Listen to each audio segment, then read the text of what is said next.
नाशिकच्या पवित्र भूमीत वसलेल्या 12 ज्योतिर्लिंगांपैकी एक असलेल्या त्र्यंबकेश्वर मंदिरातून नुकतीच एक थक्क करणारी बातमी समोर आली आहे. भारतीय पुरातत्व विभागाकडून मंदिरात संवर्धनाचं काम सुरू होतं. याच अंतर्गत मंदिराच्या आवारातील ऐतिहासिक अमृतकुंड या पाण्याच्या टाक्यातील शेकडो वर्षांचा साचलेला गाळ आणि कचरा उपसण्याचं काम सुरू असताना थेट तळाशी एक प्राचीन दगडी शिवलिंग सुस्थितीत सापडले. हा केवळ एक शोध नाही, तर आपल्या समृद्ध सांस्कृतिक आणि पवित्र वारशाचा एक मौल्यवान अध्याय गाळातून पुन्हा एकदा जिवंत झालाय.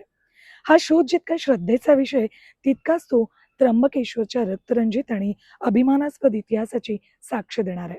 आज आपण जे भव्य काळ्या पाषाणातील नयनरम्य त्र्यंबकेश्वर मंदिर पाहतो, त्यामागे भारताच्या सांस्कृतिक पुनरुत्थानाचा एक मोठा इतिहास आहे. क्रूर मुघल शासक औरंगजेबानं या क्षेत्रातील मूळ प्राचीन ज्योतिर्लिंगांचा विध्वंस केला होता.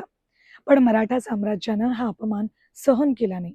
भारताची धार्मिक अस्मिता आणि संस्कृती पुन्हा ताठ कड्यानं उभी करण्यासाठी श्रीमंत नानासाहेब पेशवे यांनी याच जागी एका नव्या अथांग मंदिराच्या उभारणीचा संकल्प सोडला. 1750च्या दशकात या मंदिराचं बांधकाम सुरू झालं. या मंदिराचं बांधकाम इतकं भक्कम होतं, इतकं भव्य दिव्य होतं, की ते पूर्ण व्हायला तब्बल 30 ते 31 वर्ष लागली. अनेक पिढ्यांच्या अथक परिश्रमातून हे दगडी वास्तुकलेचं महाकाव्य आकाराला आलं. अशा या ऐतिहासिक मंदिराच्या अमृतकुंडाच्या तळाशी हे शिवलिंग सापडल्यानं अनेक प्रश्न आणि कुतूहल जागी झाली आहेत. मुघल आक्रमणाच्या वेळी मंदिरातील प्राचीन मूर्ती आणि शिवलिंगांचं रक्षण करण्यासाठी ते मुद्दाम या कुंडात सुरक्षित ठेवले होते का?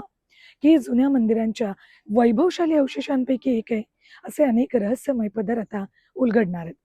हा अद्भुत शोध हेच सिद्ध करतो की आपली प्राचीन तीर्थक्षेत्र आणि त्यांच्या आसपासचा परिसर आजही इतिहासाची अनेक गुपितं स्वतःमध्ये दडवून बसलाय. एएसआयच्या या कौतुकास्पद संवर्धन कार्यामुळे केवळ मंदिराचं सौंदर्यच टिकून राहणार नाही, तर आपल्या पूर्वजांचा दैदिप्यमान इतिहासही येणाऱ्या पिढ्यांसमोर असाच दिमाखात प्रकट होत राहील, यात तिळमात्र शंका नाही.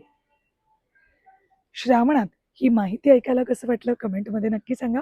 आणि हो, अशाच महत्त्वपूर्ण माहितीचे व्हिडिओ जाणून घ्यायचे असेल तर मला फॉलो नक्की करा.